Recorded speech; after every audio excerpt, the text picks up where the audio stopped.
آپ اکیلے اپنی چارپائی پہ بستر کے اندر منہ دے کے بھی درد سے کہیں گے نا معاف کر دے تو وہ تو مہربانی بڑا ہے۔ میرے نبی پاک صلی اللہ علیہ وسلم مثال دیتے ہیں، فرمایا ایک آدمی صحرا میں جا رہا، صحابہ سے حضور خطاب کر رہے ہیں، فرمایا ایک آدمی صحرا میں جا رہا تھا، اس نے اپنی اونٹنی پہ کھانا پانی پیسے ہر چیز رکھی ہوئی تھی، صحرا تھا بہت بڑا، درمیان صحرا کے گیا تو تھوڑا سا سستانے کے لیے آرام کرنے کے لیے اونٹنی سے نیچے اترا۔ اب اس نے اونٹنی کی لگام اونٹنی کی نکیل اپنے سرہانے کے نیچے رکھی، ہاتھ کے ساتھ پکڑی اور سو گیا۔ تھوڑی ہی دیر کے بعد جب اس کی آنکھ کھلی تو دیکھا اونٹنی غائب ہے۔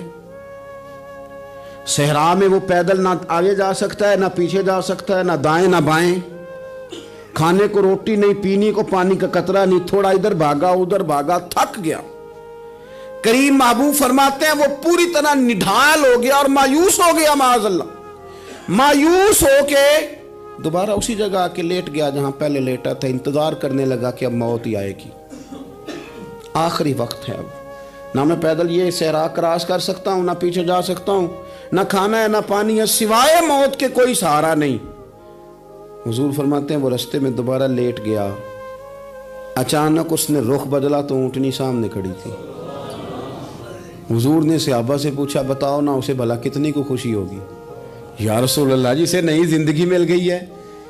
آپ دیکھیں نا سارے ڈاکٹروں نے کہہ دیا کہ اس کے تو گردے معدہ جگر ہر چیز ختم ہے، گھر لے جاؤ خدمت کرو، ہر طرف پریشانی ہے۔ وہ بندہ بھی سمجھ گیا ہے کہ آخری وقت آ گیا، کل جاؤں پرسوں جاؤں، تیاری ہو گئی، سب لوگ آ گئے، باہر والے بھی آ گئے، یہ ماحول ایک عجیب رنگ اختیار کر گیا۔ اچانک ایک ڈاکٹر نے آ کے کہا نہیں نہیں غلطی لگ گئی تھی۔ مجھے بتائیے انداز کیا ہوتا ہے؟ بغیر دوائی کے بندہ اٹھ کے کھڑا نہیں ہو جاتا، او میں تو بچ گیا ہوں۔ نبی پاک صلی اللہ علیہ وسلم فرمانے لگے اس کی اونٹنی مل گئی، بتاؤ بھلا اسے کتنی خوشی ہوگی؟ یا رسول اللہ وہ تو دوبارہ دنیا میں آ گیا۔ حضور فرمانے لگے اسے کچھ بھی خوشی نہیں ہوئی۔ جب کوئی رب کا گناہگار بندہ آ کے توبہ کرتا ہے، رب کو اس سے کئی گنا زیادہ خوشی ہوتی ہے۔ میرا بندہ آ گیا ہے، میرا بندہ آ گیا ہے، میرے گھر آ گیا۔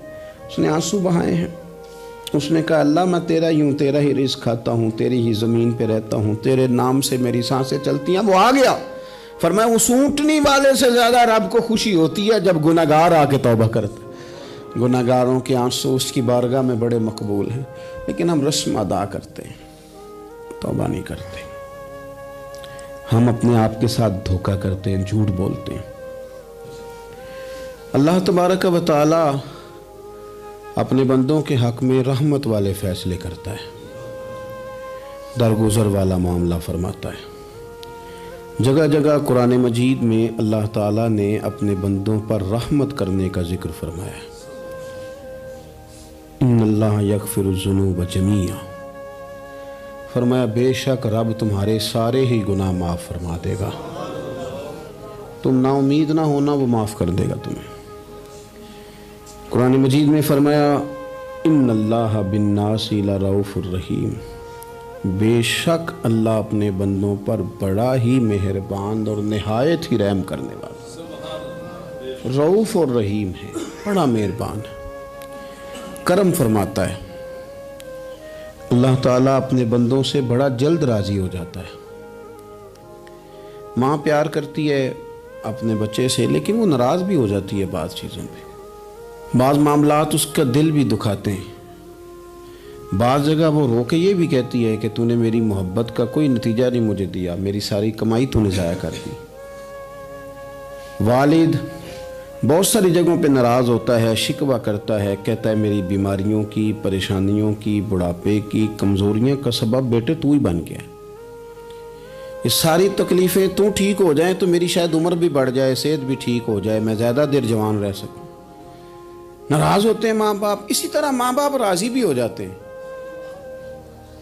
وہ بڑی جلدی راضی ہو جاتے ہیں۔ میں اکثر کہتا ہوں کہ والد کو راضی کرنے میں 5-7 منٹ لگ جاتے ہیں، اماں تو 1.5-2 منٹ میں راضی ہو جاتی ہے۔ ابا جی کو 5-7 منٹ لگتے ہیں، کئی دفعہ کہنا پڑتا ہے، کوئی دلائل دینے پڑتے ہیں، لیکن والدہ کے لیے تو کچھ بھی نہیں، آپ نیرا جا کے پیروں میں بیٹھ ہی جائیں، کچھ بھی نہ کریں، آپ پورا روئیں نہ رونے والا منہ ہی بن جائے تو اماں تو نرم ہی نرم ہے، جس وقت جو مرضی آپ کرا لیں ہو گیا۔ اللہ تبارک و تعالی بلا مثال و بلا تشبیہ سمجھانے کے لیے عرض کرتا ہوں، اللہ بھی بعض معاملات میں اپنے بندوں سے ناراض ہو جاتا ہے۔ وہ کہتا ہے میں تکبر کرنے والوں کو پسند نہیں کرتا، وہ کہتا ہے فسادی پسند نہیں ہے، وہ فرماتا ہے کہ راہوں میں کجی کرنے والے پسند نہیں ہیں، وہ فرماتا ہے کہ بدعہدیاں کرو گے تو میں صبح قیامت تم سے سوالات کروں گا۔ اللہ تبارک و تعالیٰ بہت ساری چیزوں کو ناپسند کرتا ہے، ناراض ہو جاتا ہے۔ بلکہ نبی پاک صلی اللہ تعالیٰ علیہ وسلم نے فرمایا تم بات کرتے کرتے کوئی ایسا جملہ بول دیتے ہو کہ رب اتنا ناراض ہوتا ہے کہ تمہیں پتہ بھی نہیں ہوتا، تمہارے لیے جہنم کا فیصلہ کر دیتا ہے۔ اس لیے پہلے تولو پھر بولو، خود اپنے لفظوں کی تو تم پہرے داری کرو نا کہ میں کیا کہہ رہا ہوں۔ اور حضور یہ بھی فرماتے ہیں کہ اس کا دوسرا پہلو بھی ہے، بعض اوقات تم بات کرتے ایسا جملہ کہتے ہو وہ اتنا راضی ہوتا ہے کہ تمہارے لیے جنت کا فیصلہ فرما دیتا ہے۔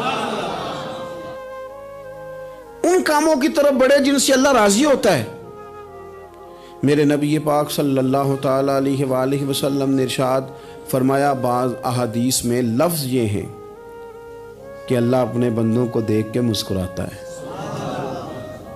جو اس کی شان کے لائق ہے۔ جس ترتیب سے ہم مسکراتے ہیں، جس ترتیب سے ہم روتے ہیں، جس ترتیب سے ہم کسی بات کا اظہار تشکر کرتے ہیں، خدا ان باتوں سے پاک ہے۔ اب بہت ساری حدیثوں میں آیا کہ وہ مسکراتا ہے، تو کیا مطلب ہے مسکرانے کا؟ تو علماء تفسیر نے لکھا ہے مسکرانے کا مطلب یہ ہے کہ وہ بڑا ہی راضی ہوتا ہے اپنے بندے سے، بڑا راضی ہوتا ہے، یہ مطلب ہے۔ ایک تو مسکرانے کا مطلب یہ کہ وہ بڑا راضی ہو گیا، وہ مسکرا دیا اپنے بندے پہ۔ اور ایک اس کا معنی خود نبی پاک صلی اللہ تعالی علیہ وسلم نے بیان فرمایا۔ مسند امام احمد بن حنبل میں حدیث ہے، حضور سید عالم علیہ السلام سے صحابہ نے پوچھا یا رسول اللہ شہید تو بڑے لوگ ہوتے ہیں، شہیدوں میں افضل کون ہے؟ تو اللہ کے حبیب علیہ السلام فرمانے لگے وہ والا بندہ جو ڈٹ گیا تھا کافروں کے مقابلے میں، وہ ہلا نہیں، پوری طرح ڈٹ کے جو لڑا وہ شہداء میں افضل ہے۔ حضور فرماتے ہیں وہ جنت کے بالا خانوں میں سیر کرے گا اور رب اسے دیکھ کے مسکرائے گا، رب اسے دیکھ کے مسکرائے گا، اللہ تعالیٰ مسکراتا ہے اسے دیکھ کے۔ اور اگلے جملے میں حضور نے وضاحت کر دی، فرمایا جب رب دنیا میں کسی پر مسکراتا ہے نا تو اس کا معنی یہ ہے کہ قیامت میں پھر اللہ اسے حساب کوئی نہیں لے گا۔ جس پر اللہ دنیا میں مسکرا دیا اس سے کوئی حساب، تو وہ کام ڈھونڈنے چاہیے نا جس سے اللہ مسکرائے۔ چھوٹا بچہ بھی ناراض نہ ہو تو وہ چیزیں وہ ڈھونڈتا ہے کہ اس کو کیا پسند ہے، چاکلیٹ لے جاؤں، فلاں چیز لے جاؤں، آئس کریم لے جاؤں۔ تو ایک بچے کے لیے، گھر کے لیے، سربراہ کے لیے اتنی محنت کرتے ہو تو وہ کام بھی ہمیں ڈھونڈ کے تلاش کرنے چاہیے نا جس سے رب راضی ہوتا ہے، اللہ راضی ہوتا ہے۔ بتاؤں وہ کون کون سے کام ہیں؟ نبی کریم صلی اللہ تعالی علیہ وسلم نے ارشاد فرمایا 3 لوگ ہیں جنہیں دیکھ کے رب مسکراتا ہے۔ یا رسول اللہ صلی اللہ علیہ وسلم وہ کون کون سے؟ تو محبوب فرمانے لگے ایک وہ بندہ ساری مخلوق سوئی ہے، آدھی رات ہے، رات کا پچھلا پہر ہے، اس نے اٹھ کے وضو کر لیا، مصلی پہ کھڑا ہو گیا خدا کی یاد میں، فرمایا اسے دیکھ کے رب مسکراتا ہے جو اس کی شان کے لائق ہے۔ مسکراتا ہے اللہ۔ یہ تو سونے کا ٹائم تھا، یہ تو گہری نیند آنے کا وقت تھا، رات کا پچھلا پہر۔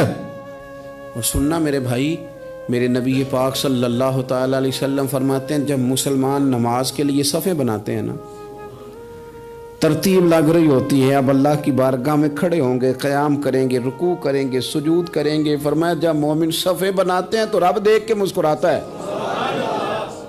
مسکراتا ہے۔ کمال ہو گئے عروج بندگی کا، جب بندے کو دیکھ کے رب مسکرائے، خدا بندے سے خود پوچھے بتا تیری رضا کیا ہے، مسکراتا ہے۔ اور میرے نبی پاک علیہ السلام فرماتے ہیں جب مجاہد جہاد کے لیے صفیں سیدھی کرتے ہیں، آج تو یہ رب کے نام پہ مرنے ہی آ گئے، یہ صفوں میں کھڑے ہوں گے، ترتیب سے لڑیں گے، ترتیب سے گلا کاٹیں گے کافروں کا یا شہادت لیں گے۔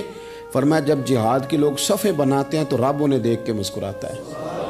کتنے نصیبوں والا وہ بندہ ہے جسے دیکھ کے مسکرا دیا. او یار کبھی تیرا بیٹا تیرے سامنے مسکرائے نا چھوٹا.